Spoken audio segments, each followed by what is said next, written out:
Alrighty, welcome back everybody. This is Michael. This is going to be a real quick tutorial on kind of the technique I've come up with to build the rubble walls that some of you have seen. One of the things with these rubble blocks is if you kind of see the green highlight, it really only has, takes up one block, even though it has hitboxes that you can, destroy from different areas. But as far as the structural support, it only really supports itself in that little green box area there.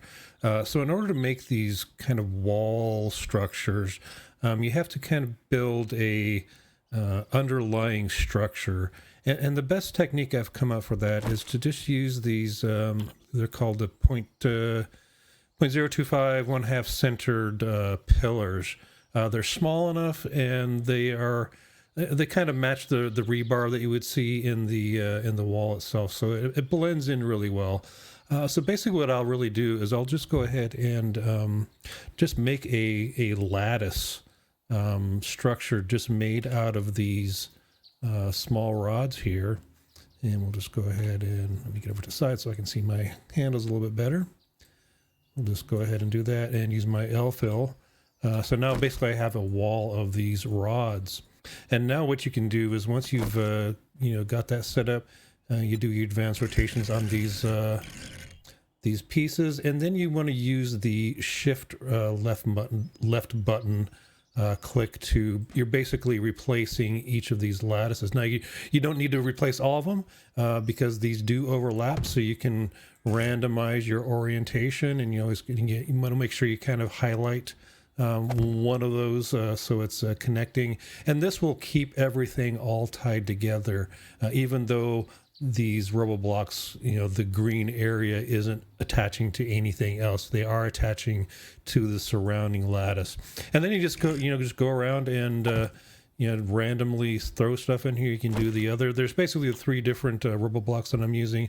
We have the brick rubble pile long, we've got the cement rubble pile, and then the brick rubble pile. And these have advanced rotations, and they've got different sides that you can utilize. I also throw in, the rubble ramp bottoms and the rubble ramp. I got two of those. There's the rubble ramp top to add a lot more variety. And you can embed other things. I've embedded in, the iron nodes, anything you really want, just to make it how you want to do it.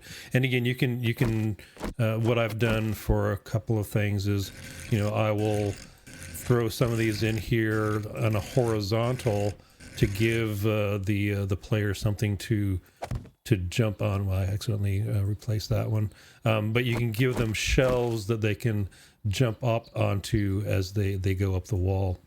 And once you've done one side, you can go on the other side and start replacing them.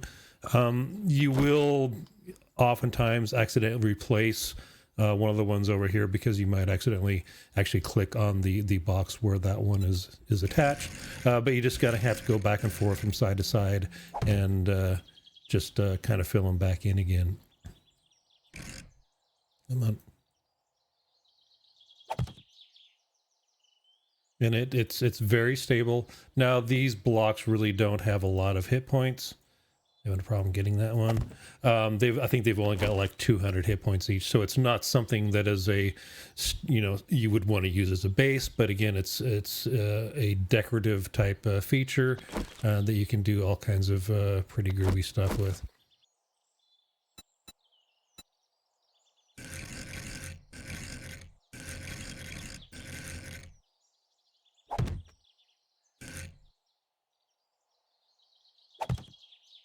So on and so forth.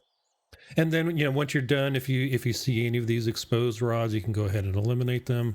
But everything else will be reliant on these to give it a structural support. So that's just a real quick and dirty on the kind of the technique I've come up with. If you have any suggestions or other better ways of doing it, please drop a note. I appreciate any input. So I'd like to thank you all for joining me and hope to see you again soon. Take care.